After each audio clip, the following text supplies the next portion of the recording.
നമസ്കാരം, ഞാൻ ഡോക്ടർ അഞ്ജലി. നമ്മളെല്ലാവരും കഴിച്ചു വരുന്നൊരു കാര്യമാണ് എള്ള് എന്ന് പറയുന്നതല്ലേ. പല രീതിയിലും പല ഫോമിലും എല്ലാവരും കഴിക്കാറുണ്ട്. പക്ഷെ പല ആളുകൾക്കും ഇതിൻ്റെ ശരിയായിട്ടുള്ളൊരു ശാസ്ത്രീയ രീതി എന്താണെന്നൊന്നും അറിയില്ല.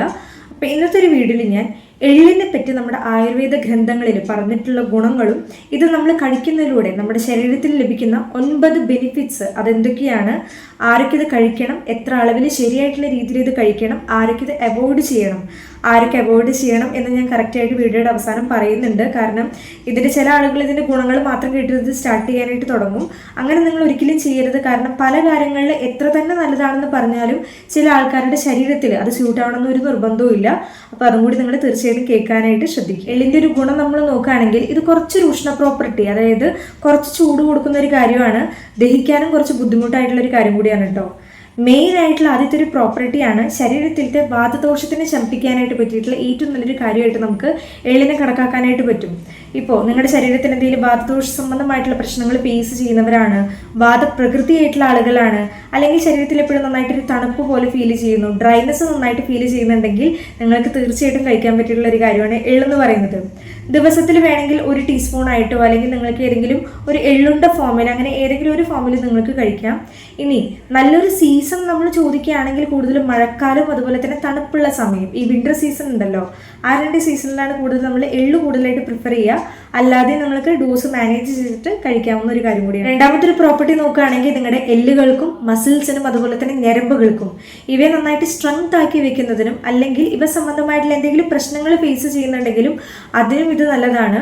അതായത് ഇപ്പം നിങ്ങൾ നടക്കുന്ന സമയത്ത് എന്തെങ്കിലും മുട്ടിൽ നിന്ന് ഇങ്ങനെ ടക്ക് ടക്ക് എന്നുള്ളൊരു സൗണ്ട് പോലെ കേൾക്കുകയാണ്, സ്കൈറ്റിക്ക പോലെയുള്ള പ്രശ്നങ്ങൾ ഫേസ് ചെയ്യുന്നുണ്ട്, പാരലിസിസിൻ്റെതായിട്ടുള്ള പ്രശ്നങ്ങൾ ഫേസ് ചെയ്യുന്നുണ്ട്, അല്ലെങ്കിൽ നിങ്ങൾ എവിടെയെങ്കിലും വീണു, ഇഞ്ചുറി എന്തെങ്കിലും പറ്റി നിങ്ങളുടെ മസിൽസിൽ എന്തെങ്കിലും ടിയർ പോലെയുള്ള കാര്യങ്ങൾ വന്നു, ഇത്തരത്തിലുള്ള എന്ത് തരം പ്രശ്നങ്ങൾ ഫേസ് ചെയ്യുകയാണെങ്കിലും അതിനും എള്ള് നല്ലതാണ്. എള്ള് നിങ്ങൾക്ക് വേണമെങ്കിൽ 1 ടീസ്പൂൺ അല്ലെങ്കിൽ 2 ടീസ്പൂൺ ദിവസത്തിൽ ചവച്ചരച്ച് കഴിക്കാം, എള്ളുണ്ട പോലെ കഴിക്കാം, അല്ലെങ്കിൽ ഇതിൻ്റെ പൊടി പോലെ വെച്ചിട്ട് അങ്ങനെ നിങ്ങൾക്ക് എന്തെങ്കിലും സ്പ്രിങ്കിൾ ചെയ്ത് കഴിക്കാം. അങ്ങനെ ഏത് രീതിയിൽ വേണമെങ്കിലും കഴിക്കാൻ കുഴപ്പമില്ല.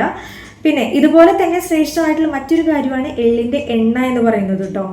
എള്ളിൻ്റെ എണ്ണ നിങ്ങൾക്ക് ഉള്ളിലേക്ക് ഉപയോഗിക്കാം, പുറത്തേക്ക് ഉപയോഗിക്കാം. പുറത്തെങ്ങനെ ഉപയോഗിക്കാൻ നോക്കി കഴിഞ്ഞാൽ, ഇപ്പോൾ പ്രായമായിട്ടുള്ള ആളുകളൊക്കെ ആണെങ്കിൽ നിങ്ങൾ കുളിക്കാൻ പോകുന്നതിന് മുന്നേ ഒരു അരമണിക്കൂർ മുന്നേ നിങ്ങൾ കുറച്ച് എള്ളെണ്ണ ഫുൾ ബോഡിയിൽ നന്നായിട്ട് മസാജ് ചെയ്ത്, കൂടുതൽ നിങ്ങൾ ഈ ജോയിൻസിൽ, ഈ മുട്ടിൻ്റെ ഭാഗത്തും കയ്യിൻ്റെ ഭാഗത്തൊക്കെ ജോയിൻസ് ഏരിയയിൽ നന്നായിട്ട് ഫോക്കസ് ചെയ്ത് അവിടെയൊക്കെ ജസ്റ്റ് അങ്ങനെ മസാജ് ചെയ്ത് ഒരു 10 മിനിറ്റ് 15 മിനിറ്റ് വെക്കുക. എന്നിട്ട് കുളിക്കുന്ന സമയത്ത് കുറച്ച് ഇളം ചൂടുവെള്ളത്തിൽ ഇങ്ങനെ കുളിക്കുന്നതിലൂടെ ശരീരത്തിലത്തെ വാദത്തിനെയൊക്കെ നന്നായിട്ട് കുറയ്ക്കുന്നതിനും സ്കിന്നിനെയും മസിൽസിനെയൊക്കെ നന്നായിട്ടൊന്ന് നറീഷ് ചെയ്യുക, എല്ലുകളെ നന്നായിട്ടൊന്ന് ബലപ്പെടുത്തുക, ഇതിനൊക്കെ സഹായിക്കുന്ന ഒന്നും കൂടിയാണ്. അപ്പോൾ ഇങ്ങനെയും കൂടി നിങ്ങൾ ചെയ്യാനായിട്ട് നോക്കുക. കുട്ടികളിലും വേണമെങ്കിൽ യൂസ് ചെയ്യാം. പക്ഷേ കുട്ടികളിൽ യൂസ് ചെയ്യുന്നതിന് മുന്നേ ആയിട്ടൊന്ന് പാച്ച് ടെസ്റ്റ് ചെയ്തിട്ട് ചെയ്യുന്നത് വളരെ നല്ലതായിരിക്കും. കാരണം അവരുടെ സ്കിൻ വളരെ സെൻസിറ്റീവ് ആയതുകൊണ്ട് അങ്ങനെ ചെയ്തിട്ടും നിങ്ങൾ ഉപയോഗിക്കുക. അടുത്തതാണ് സ്കിന്നിനും ഹെയറിനും. നമ്മൾ ആയുർവേദത്തിൽ പറയും ശരീരത്തിൽ വാതദോഷം കൂടുന്ന സമയത്താണ് മുടിക്ക് നന്നായിട്ടൊരു ഡ്രൈനെസ്, ഹെയർ ഫോൾ പോലെയുള്ള പ്രശ്നങ്ങൾ, സ്കിന്നിൽ പിഗ്മെന്റേഷൻ പോലെയുള്ള കാര്യങ്ങൾ, ഇത്തരത്തിലുള്ള കാര്യങ്ങളൊക്കെ ഉണ്ടാകുക. അപ്പോൾ എന്ത് കാര്യം ചെയ്യുക, ശരീരത്തിലത്തെ വാതദോഷത്തിന് നന്നായിട്ട് കുറച്ചിട്ട് ഒരു പുഷ്ടികർമ്മം കൊടുക്കും, ഒരു നറിഷ്മെന്റ് കൊടുക്കുകയാണ് ചെയ്യുക. അപ്പോൾ നിങ്ങൾക്ക് ഹെയർ റിലേറ്റഡ് ആയിട്ടുള്ള പ്രശ്നങ്ങൾ, സ്കിൻ റിലേറ്റഡ് ആയിട്ടുള്ള പ്രശ്നങ്ങളൊക്കെ ഫേസ് ചെയ്യുന്നവരാണെങ്കിൽ തീർച്ചയായിട്ടും നിങ്ങൾ ഇൻക്ലൂഡ് ചെയ്യുക. ദിവസത്തിൽ ഒരു 1/2 ടീസ്പൂൺ അല്ലെങ്കിൽ എള്ളുണ്ട ഫോമിൽ, അങ്ങനെ ഏത് ഫോമിൽ വേണമെങ്കിലും നിങ്ങൾക്ക് കഴിക്കാം.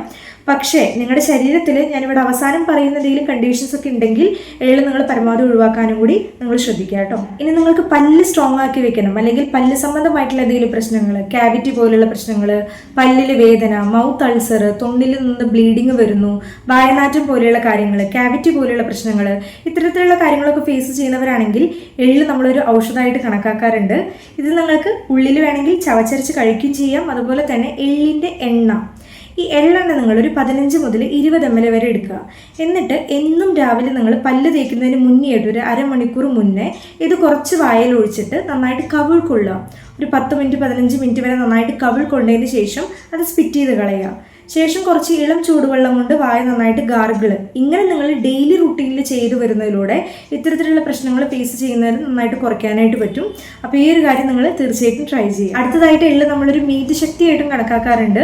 ഇന്റലിജൻസ് നന്നായിട്ട് കൂട്ടുന്നതിനും, ഓവർ തിങ്കിങ് പോലെയുള്ള പ്രശ്നങ്ങളുണ്ട്, ആൻസൈറ്റി പോലെയുള്ള കാര്യങ്ങളൊക്കെ ഉണ്ടെങ്കിൽ ഇതിനൊക്കെ കൺട്രോൾ ചെയ്യാനും എള്ള് നന്നായിട്ട് ഉപയോഗിക്കും. കാരണം നമ്മൾ ആയുർവേദത്തിൽ എഗെയിൻ പറയാറുണ്ട് ശരീരത്തിൽ വാദം കൂടുമ്പോഴാണ് ഇത്തരത്തിലുള്ള പ്രശ്നങ്ങളൊക്കെ കണ്ടുവരിക.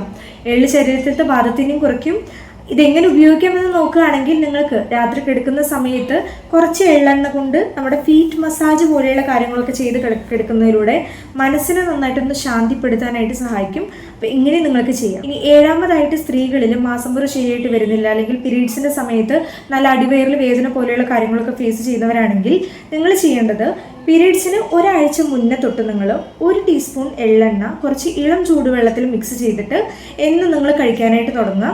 അല്ലെങ്കിൽ നിങ്ങൾക്ക് ദിവസവും 1 ടീസ്പൂൺ എള്ള് നിങ്ങൾ ഭക്ഷണത്തിൽ ഉൾപ്പെടുത്തുന്നത് അങ്ങനെയും നല്ലതായിരിക്കും. പിന്നെ മറ്റൊരു കാര്യം, പീരീഡ്സിൻ്റെ എഗെയിൻ കുറച്ച് നാളുകൾ മുന്നേ തൊട്ട് തന്നെ കുറച്ച് എള്ളെണ്ണ നിങ്ങൾ ചൂടാക്കിയിട്ട് അടിവയറിൻ്റെ ഭാഗത്ത് നന്നായിട്ട് മസാജ് ചെയ്ത് കുറച്ചൊന്ന് ചൂട് പിടിക്കുന്നതിലൂടെയും നിങ്ങൾക്ക് ആ സമയത്ത് ഉണ്ടാക്കുന്ന വേദനയെ നന്നായിട്ട് കുറയ്ക്കാനായിട്ട് സഹായിക്കും. പിന്നെ മറ്റൊരു കാര്യം, പ്രഗ്നൻസിക്ക് ശേഷം നമ്മുടെ ഡെലിവറി കഴിഞ്ഞതിന് ശേഷം ഈ സ്ത്രീകൾ എള്ള് കഴിക്കുന്നത് വളരെ നല്ലതാണ്. അവരുടെ ബ്രസ്റ്റ് മിൽക്ക് നന്നായിട്ട് കൂട്ടുന്നതിനും സ്ത്രീകളിൽ ഉണ്ടാകുന്ന വീക്ക്നെസ് നന്നായിട്ട് കുറയ്ക്കാനും നല്ലതായിരിക്കും.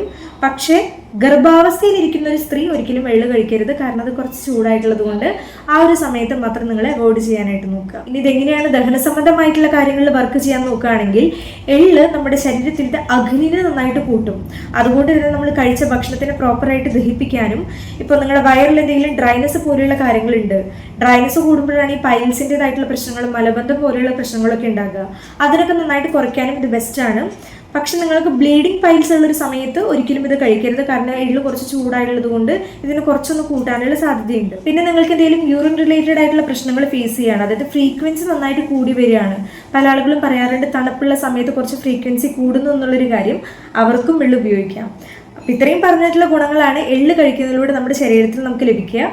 പക്ഷേ ഇത്രയധികം ഗുണങ്ങൾ ഉണ്ട് എന്നറിഞ്ഞാലും ചില ആളുകൾക്ക് ഇത് കുറച്ചൊക്കെ ഒന്ന് ട്രിഗർ ചെയ്യാം. ഇത് ശരീരത്തിൻ്റെ വാദത്തിനെ നന്നായിട്ട് കുറയ്ക്കും, പക്ഷെ പിത്തത്തിന് കുറച്ച് കൂട്ടുന്നൊരു കാര്യമാണ്. ഒന്നാമത്തെ ഒരു കണ്ടീഷൻ നോക്കുകയാണെങ്കിൽ, നിങ്ങളുടെ ശരീരം കുറച്ചൊരു പിത്തപ്രകൃതിയുള്ള ആളുകളാണെങ്കിൽ പരമാവധി ഇത് ഒഴിവാക്കുക. അതുപോലെ തന്നെ ശരീരത്തിൽ നന്നായിട്ട് ചൂട് കൂടുതലാണ്, ഇപ്പോഴും നന്നായിട്ട് എരിച്ചിൽ പോലെ പുകച്ചിൽ പോലെ നന്നായിട്ട് വിയർപ്പ് നന്നായിട്ട് തോന്നുന്നുണ്ട്, ഇറിറ്റേഷൻ നന്നായിട്ടൊക്കെ കൂടി നിൽക്കുന്നവരൊക്കെ ആണെങ്കിൽ അവരിത് പരമാവധി ഒഴിവാക്കാനായിട്ട് നോക്കുക. പിന്നെ ചിലവർക്ക് കാണാം കൈയിൻ്റെ അടിയിലും കാലിൻ്റെ അടിയിലൊക്കെ നന്നായിട്ട് എപ്പോഴും വിയർത്ത് വരുന്നത്, അവരും ഒഴിവാക്കണം. ഹൈപ്പർ അസിഡിറ്റി, നന്നായിട്ട് ആസിഡൊക്കെ നന്നായിട്ട് റിഫ്ലക്സ് ചെയ്ത് വരുന്ന ആളുകളാണെങ്കിൽ അവർക്കും ഇത് അത്രയും സൂട്ടബിൾ ആയിട്ടുള്ളൊരു കാര്യമല്ല.